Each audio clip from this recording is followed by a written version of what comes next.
Bismillahirrahmanirrahim. Alhamdulillahi rabbil alamin. Wassalatu wassalamu ala asyrafil anbiya'i wal mursalin wa ba'd. Assalamualaikum warahmatullahi ta'ala wabarakatuh. Sedang penonton yang dirahmati Allah subhanahu wa ta'ala, kita bersua kembali dalam siri kuliah 7 minit di bawah topik Asrarul Ayah. Allah subhanahu wa ta'ala menyebut perkataan siyam dan saum di dalam Al-Quranul Karim sebanyak 13 kali. Bermula dengan daripada surah Al-Baqarah ayat 183 yang kita sedia maklum, kutiba alaikumus siyamu kama kutiba alal ladina min qablikum. Dalam ayat lain daripada surah Maryam sebagai contoh ayat 26, kata Allah subhanahu wa ta'ala, faquli inni nadhartu lirrahmani sawmah falan ukallima al-yawma insiya. Hanya ada dua terma, sama ada saum ataupun siyam di dalam Al-Quranul Karim yang kedua-duanya ini diangkat Allah subhanahu wa ta'ala untuk meletakkan kepada kita, faman syahida minkumus syahra falyasum, barang siapa di kalangan kamu apabila telah menyaksikan ataupun hadir di dalam bulan Ramadan ini, maka hendaklah dia berpuasa. Apakah relatifnya di antara saum dan siyam, dan kenapa pula kita menterjemahkannya sebagai puasa? Puasa, tuan-tuan dan puan-puan yang dirahmati Allah, berasal daripada perkataan Sanskrit yang membawa maksud, cara ataupun kaedah untuk mendekatkan diri kepada Tuhan. Sebelum daripada datangnya Islam, anutan untuk nenek kita dahulu beragama Hindu, yang inilah yang dilaksanakan di dalam salah satu daripada ritual agama Hindu untuk mendekatkan diri kepada Tuhan mereka, dengan mereka berpuasa. Sama ada tidak makan, tidak minum, ataupun dengan apa sahaja cara lain, dan mencegah sesuatu masuk ke dalam rongga badan. Daripada makan dan minum itu sebahagian daripada ritual dalam agama Hindu. Apabila Islam datang, Allah Ta'ala mengangkat tema as-saum dan as-siyam di dalam Al-Quranul Karim itu tadi, yang pada saya sepatutnya kita lebih perlu untuk menggunakan perkataan saum ataupun siyam lebih baik daripada perkataan puasa. Tujuannya kenapa? Maka kita perlu kembali kepada persiapan ataupun persediaan bahasa. Nabil Ad-Dubyani di dalam satu syairnya pernah menyebut, khailun siyamun wa khailun ghairu sa'imatin tahtal ajaji wa ukhra ta'lukul lujumah. Di dalam syair ini An-Nabilah menyebut berkaitan dengan kuda yang bersiap siaga, yakni pacak keempat-empat kakinya untuk hadir di dalam medan tempur. Kuda ini dinamakan sebagai khailun sa'imun ataupun khailun siyamun. Daripada situ, seandainya kita mengambil bahasa itu tadi, kita terjemahkan untuk kita melihat relatifnya dari sudut kenapa Allah Ta'ala mengangkat perkataan siyam itu sebagai satu ibadat di dalam Islam.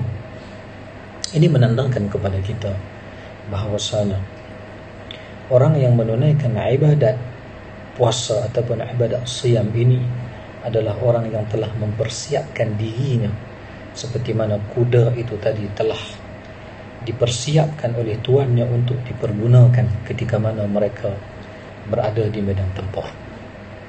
Oleh itu, tujuan hakiki daripada puasa ini adalah untuk nak melahirkan satu umat, satu jati diri manusia yang ianya mempunyai kekuatan secara fizikal, dari sudut fizikal dan juga dari sudut mentalnya. Baik itu bulan ini dinamakan sebagai Syahrus Siyam, dinamakan sebagai bulan persiapan untuk kita melatih diri kita menjadi satu umat yang kuat, yang teguh. Jadi sidang penonton yang dirahmati Allah subhanahu wa ta'ala, perkataan saum digunakan secara umumnya membawa maksud tidak bercakap. Lidah tidak digunakan untuk perkara-perkara yang boleh mendatangkan dosa ataupun bercakap kotor, bahasa kotor dan seumpamanya. Itu asal daripada perkataan saum. Adapun perkataan siyam, menurut ahli bahasa, antara lain Al-Imam Al-Zamakhsyari menyebut siyam itu diangkat Allah Subhanahu wa taala di dalam Al-Quran. Tujuannya adalah sebagai satu tanda aras kepada ibadat yang kita laksanakan pada hari ini. Iaitulah apa?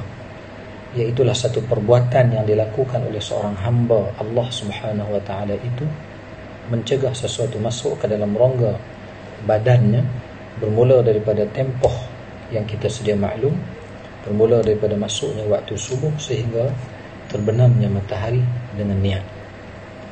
Untuk nak melakukan perbuatan tersebut semua orang dapat lakukan.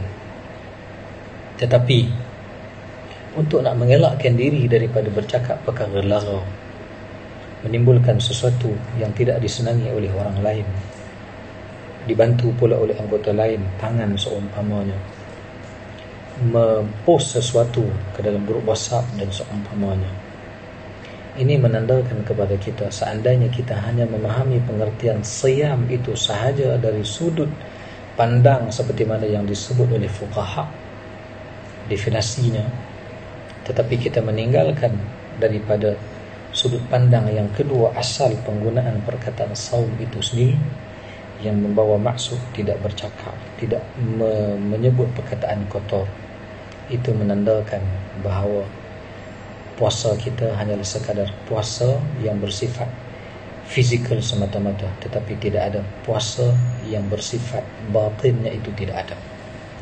Baik itu dalam hadis Nabi sallallahu alaihi wasallam menyebutkan kepada kita, man lam yada' qawl adh-dhur wal 'amal bihi falaysa lillahi hajatun min an yada'a ta'amahu wa sharabahu, atau kama qala alaihi salatu wassalam.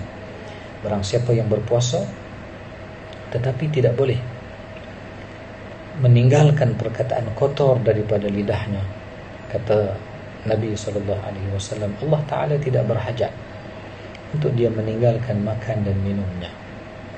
Oleh itu, marilah kita jadikan bulan Ramadan ini, puasa yang kita lakukan ini adalah puasa dalam arti kata kita menjaga lidah kita dan pengisian yang kita lakukan sesempurna mungkin agar kita mendapat keampunan daripada Allah Subhanahu wa taala. Wallahu subhanahu wa taala a'lam.